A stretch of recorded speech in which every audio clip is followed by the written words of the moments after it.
സംസ്ഥാന ചലച്ചിത്ര വികസന കോർപ്പറേഷന്റെ കീഴിലുള്ള തിയേറ്ററുകളിൽ സിനിമ കാണാൻ ഇനി ചെലവ് കൂടും. KSFDCയുടെ തിയേറ്ററുകളിലെ ടിക്കറ്റ് നിരക്ക് വർധനവിന് സർക്കാർ അംഗീകാരം നൽകി.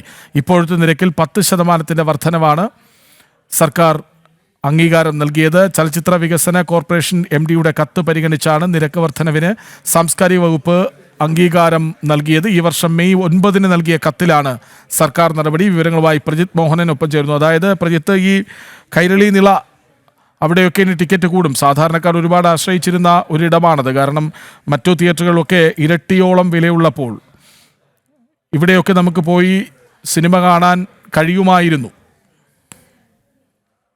കൈരളി നിള തിയേറ്ററുകൾ ഇപ്പോൾ തിരുവനന്തപുരത്ത് ഒരു ഫേമസ് സ്ഥലമാണ്. അതായത് ഏറ്റവും കൂടുതൽ സാധാരണക്കാർ അത്യാവശ്യം നല്ല സൗകര്യങ്ങളിൽ സിനിമ കാണാൻ വരുന്ന തിയേറ്ററാണ്. ഫിലിം ഫെസ്റ്റിവൽ അടക്കം നടക്കുന്ന തിയേറ്ററുകളാണ്. ഇവിടെയൊക്കെ നമുക്ക് അവിടുത്തെ ഒരു ടിക്കറ്റ് ചാർജും ഒക്കെ നമുക്ക് അറിയാവുന്നതുമാണ്. വലിയ മറ്റ് സ്വകാര്യ സ്ഥലങ്ങളെ അപേക്ഷിച്ച് ടിക്കറ്റ് ചാർജ് കുറഞ്ഞിരുന്നതാണ്. പക്ഷേ ഇപ്പോൾ ഈ ചലച്ചിത്ര വികസന കോർപ്പറേഷന്റെ കീഴിൽ വരുന്ന തിയേറ്ററുകളിൽ ടിക്കറ്റ് നിരക്ക് വർദ്ധിപ്പിക്കാനാണ് സർക്കാർ തീരുമാനം വന്നിരിക്കുന്നത്. നിലവിലെ നിരക്കുകളിൽ നിന്ന് ഓരോ ടിക്കറ്റിലും ഓരോ സ്ക്രീനുകളും ഓരോ നിരക്കാണ്. ആ നിരക്കുകളിലെല്ലാം 10% വർധന വരുത്താനാണ് സാംസ്കാരിക വകുപ്പ് അനുമതി നൽകിയിരിക്കുന്നത്. ഇത് സംബന്ധിച്ച ഉത്തരവ് ഇപ്പോൾ പുറത്തിറക്കിയിട്ടുണ്ട്. ചലച്ചിത്ര വികസന കോർപ്പറേഷന്റെ മാനേജിംഗ് ഡയറക്ടർ നൽകിയ ഒരു കത്ത്, അത് മെയ് 9 അത്തരം ഒരു കത്ത് നൽകുന്നത്. ആ കത്ത് പരിഗണിച്ചാണ് ഇപ്പോൾ സർക്കാർ 10% വർധനവിന് അനുമതി നൽകിയിരിക്കുന്നത്. ഇത് സംബന്ധിച്ച ഉത്തരവ് പുറത്തിറക്കിയിട്ടുണ്ട്. എന്തായാലും പുതിയ നിരക്കുകൾ എന്ന് മുതൽ പ്രാബല്യത്തിൽ വരുമെന്നുള്ള കാര്യത്തിൽ ഇപ്പോഴും നമുക്കൊരു വ്യക്തതയില്ല.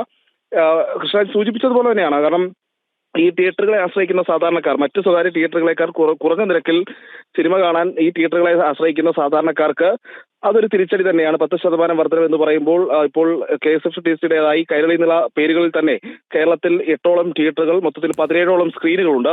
ഈ 17ഓളം സ്ക്രീനുകളിലും ഇനി പുതിയ നിരക്കുകളായിരിക്കും വരുന്നത്. തിരുവനന്തപുരത്താകുമ്പോൾ കൈരളി, നിള, ശ്രീ, കലാഭവൻ തുടങ്ങിയിട്ടുള്ള തിയേറ്ററുകളെല്ലാം ഈ നിരക്ക് വർധനവ് ബാധകമാകും. അതോടൊപ്പം തന്നെ KSFDCയുടേതായി അടുത്ത കുറച്ച് നാളുകൾക്കുള്ളിൽ തന്നെ ഒരു 9 സ്ക്രീനുകൾ കൂടി പുതുതായി വരുന്നുണ്ട് സംസ്ഥാനത്തിന്റെ വിവിധ ഭാഗങ്ങളിൽ. അപ്പോൾ ആ തിയേറ്ററുകളിലും ഈ പുതിയ നിരക്കിലായിരിക്കും സിനിമാ പ്രദർശനം നടക്കുക. പക്ഷേ ഇപ്പോഴും എന്ന് മുതൽ ഈ പുതിയ നിരക്ക് ബാധകമാകുമെന്നുള്ള കാര്യത്തിൽ ഒരു വ്യക്തത നമുക്കില്ല. അത് വരും ദിവസങ്ങളിലായിരിക്കും. അത് സംബന്ധിച്ചൊരു കാര്യമില്ല. പക്ഷേ ഇപ്പോൾ 10% നിരക്ക് വർധനവിന് സർക്കാർ സാംസ്കാരിക വകുപ്പ് അനുമതി നൽകിയിട്ടുണ്ട്. കൃഷ്ണരാജ. ഇനി കൈരളിയിലും നിളയിലുമൊക്കെ ടിക്കറ്റിന് 10% നിരക്ക് കൂടും. വിവരങ്ങൾ നൽകുകയായിരുന്നു പ്രജിത്ത് മോഹനൻ.